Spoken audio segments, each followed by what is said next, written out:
Hello বন্ধুরা, সবাই কেমন আছো? আশা করি সবাই ভালো আছো। তো দেখো, আজকে আমি একটা জিনিস বানাচ্ছি, যেরকম ভিডিও কখনো আমি দিইনি বা দিই না, দেওয়ার সময় হয় না, কিন্তু আজকে আমি ভাবলাম একটু সময় যেহেতু পেয়েছি একটা ভিডিও অবশ্যই করব। তার কারণ আজকে খুব টায়ার্ড আছি, আমার কিছু রান্না করতে ইচ্ছা করছিল না, আর আমার বড় মেয়ে বলল যে কিছু করতে হবে না। তো তবুও আমার ইচ্ছা হচ্ছিল যে আজকে একটা জিনিস করি যেটা কিনা ওরা খেতে পারে।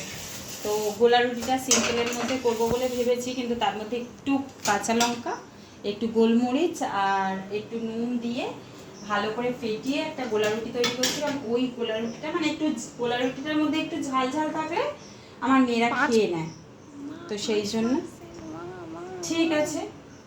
তো তোমাদের আজকে এটাই শেয়ার করলাম। টাটা।